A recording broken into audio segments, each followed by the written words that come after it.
സഹോദരങ്ങളെ, കാറമേൽ ഉച്ചിലോട്ട് പുനഃപ്രതിഷ്ഠാ മഹോത്സവവുമായി ബന്ധപ്പെട്ടാണ് ഞങ്ങളിവിടെ സന്നിഹിതരായിരിക്കുന്നത്. 2020 അവിടെ പെരുങ്കളിയാട്ടം നടക്കുകയും അതിനുശേഷം അവിടെ ജീർണോദ്ധാരണ പ്രവർത്തനത്തിനായിട്ട് ക്ഷേത്രം തന്ത്രി ശ്രീ നടുവത്തുകുടവ വാസുദേവൻ നമ്പൂതിരിയുടെ നേതൃത്വത്തിൽ അവിടെ അഷ്ടബന്ധ കലശവും അതുപോലെ തന്നെ പുനഃപ്രതിഷ്ഠയും നടത്തുവാനായിട്ട് പിന്നീട് പെരുങ്കളിയാട്ടത്തിന് ശേഷം നടന്ന സ്വർണ്ണ പ്രശ്നത്തിൽ കാണുകയും അതനുസരിച്ച് കഴിഞ്ഞ 2 വർഷക്കാലമായിട്ട് ഉച്ചിലോട്ടിൽ ഇത്തരത്തിലുള്ള പുനർനിർമ്മാണ പ്രവർത്തനങ്ങൾ നടന്നു വരികയാണ്. അതിൻ്റെ ഭാഗമായി തന്നെ പുതിയ ഒരു ക്ഷേത്രം കൂടി പണിതിരിക്കുന്നു.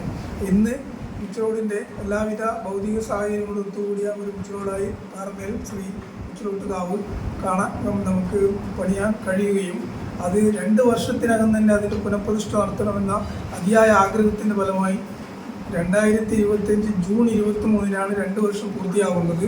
തന്ത്രി ഞങ്ങൾക്ക് തന്ന കാലയളവ് 3 വർഷമാണെങ്കിലും 2 വർഷത്തിനകം ആ പണി പൂർത്തിയാക്കണമെന്നും അത് ഭംഗിയായി തന്നെ അതിൻ്റെ കലശാട്ട് നടത്തണമെന്നും ഉള്ള അതിയായ ആഗ്രഹത്താൽ സുമനസ്സുകളായ ഞങ്ങളുടെ ബാല്യക്കാരടക്കമുള്ള എല്ലാവരുടെയും ഒത്തൊരുമിച്ചുള്ള പ്രവർത്തനത്തിൻ്റെ ഫലമായി ഇന്ന് ഞങ്ങൾക്കത് സാധിക്കുകയും അതിൻ്റെ പുനഃപ്രതിഷ്ഠ മഹോത്സവം ഈ ജൂൺ 7 മുതൽ 12 വരെ, അതുപോലെ തന്നെ 1200 ഇടവും 24 മുതൽ 29 വരെ നടക്കുകയാണ് എന്ന സന്തോഷ വാർത്ത ഞാൻ നിങ്ങളുമായി പങ്കിടുവാൻ ആഗ്രഹിക്കുകയാണ്.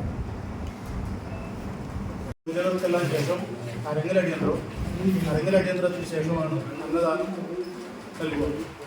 ആ അന്നദാനം ക്ഷേത്രത്തിലെത്തുന്ന മുഴുവൻ ആളുകൾക്കും നൽകുന്ന ഏതാണ്ട് ഇപ്പോൾ നമ്മൾ ആലോചിച്ചത് ഒരു 5000 ആളുകളെങ്കിലും എത്തിച്ചേരും എന്നതാണ് നമ്മൾ ഉദ്ദേശിക്കുന്നത്. ചിലപ്പോൾ അതിൽ കൂടുതലുണ്ടാവാം. നമ്മൾ 5000-ഓളം ആളുകളെയാണ് ഇപ്പോൾ നമ്മൾ പ്രതീക്ഷിക്കുന്നത്. അത് അവർക്ക് കൊടുക്കാൻ ആവശ്യമായ രീതിയിലുള്ള ഭക്ഷണങ്ങളെല്ലാം നമ്മളവിടെ തയ്യാറാക്കുന്നത്.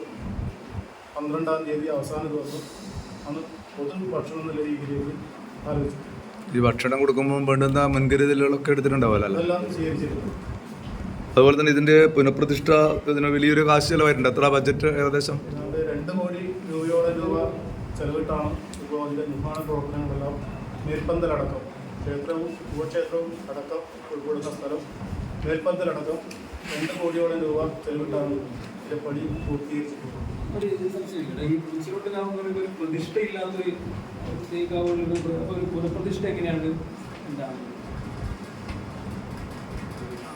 യുക്തിസഹജമായി പറഞ്ഞാൽ എന്ന് പറഞ്ഞത് തന്നെയാണ് അതിൻ്റെ വാസ്തവം.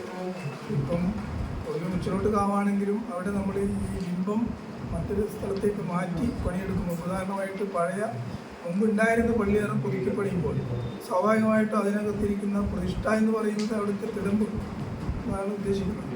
ആ തിടമ്പ് മറ്റൊരു ബാലാലയം എന്നാണ് ഞങ്ങൾ പറയുന്നത്. ബാലാലയത്തിലേക്ക് മാറ്റി പണിയുമ്പോൾ അത് പുനഃപ്രതിഷ്ഠ നടത്തുകയാണ്. അത് വീണ്ടും അവിടെ ആ സ്ഥാനത്ത് തന്നെ പ്രതിഷ്ഠാപീഠം സ്വാഭാവികമായും ഈ ക്ഷേത്രങ്ങളിലുണ്ട്. ഉച്ചിലോട്ട് സങ്കല്പമുണ്ട്. പക്ഷെ പ്രതിഷ്ഠാപീഠമുണ്ട്. ആ പ്രതിഷ്ഠാപീഠവും പുതുക്കി പണിയാണ്. നമ്മൾ ക്ഷേത്രത്തിൽ എന്ത് അറ്റകുറ്റപ്പണികൾ ചെയ്യുന്നു അതിനെ അവിടുന്ന് സ്ഥാനം മാറ്റി അത് പ്രത്യേക ഒരു സ്ഥാനത്ത് അതിനെ താൽക്കാലികമായി വെക്കുകയും പിന്നീട് പുതിയ പ്രതിഷ്ഠാപീഠത്തിലേക്ക് അതിൻ്റെ സ്ഥാനം മാറ്റി വെക്കുകയും ചെയ്യുന്ന ചടങ്ങാണ് പുനഃപ്രതിഷ്ഠ. അതോടനുബന്ധിച്ച് അന്ന് നമ്മൾ പറഞ്ഞില്ലേ, ഒരു സ്വർണ്ണ പ്രശ്നത്തിൽ ഒരു പുതിയ ക്ഷേത്രം കൂടെ പണിയേണ്ട ആവശ്യം സ്വർണ്ണ പ്രശ്നത്തിൽ ചൂണ്ടിക്കാണിക്കുകയും അതനുസരിച്ചാണ് ഒരു ഉപക്ഷേത്രം പണിതത്. അതേതാ പുതിയ ഉപക്ഷേത്രം ഏതാണ്? അത് ഈ കുണ്ടൂർ ചാമണ്ടി പ്രത്യേകം ഒരു ഉപക്ഷേത്രം വേണമെന്നതിൻ്റെ അടിസ്ഥാനത്തിലാണ്. അതുവരെ ഉണ്ടായത് വിഷ്ണുമൂർത്തിയുടെ പുറത്തമ്മയുടെ കൂടി ഒരു വേറെ താൽക്കാലികമായ ഒരു ചെറിയ ഒരു ഇതിനായിരുന്നു. അതിൻ്റെ മറ്റു ഉപക്ഷേത്രത്തിൻ്റെ അതേ പ്രൗഢിയോടുകൂടി ക്ഷേത്രം പണിതു. അതുകൊണ്ട് തന്നെയാണ് ഈ 2 കോടി രൂപയോളം അതിൻ്റെ ബജറ്റ് വരാൻ കാരണം. ഇതിൻ്റെ മേൽപ്പന്തൽ ഇവിടെ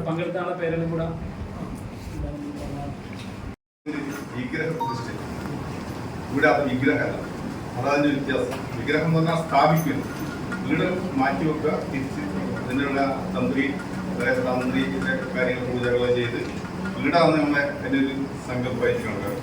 വീടം തിരുവായൂർ ഇത്രയാണ് പീഠം. പീഠത്തിലേക്ക് തിരുവായുധത്തിലേക്കാണ് ഇവരെ ഈ ജീവൻ കൊടുക്കുന്നതല്ല, ആവാഹിക്കുന്നതും തിരിച്ചെടുക്കുന്നതും പീഠത്തിന് ആണ് വരുന്നത്. അതുകൊണ്ട് തന്നെ ഇത് പീഠപ്രതിഷ്ഠയാണ്, വിഗ്രഹ പ്രതിഷ്ഠയല്ല. ഇത് പറഞ്ഞിട്ട്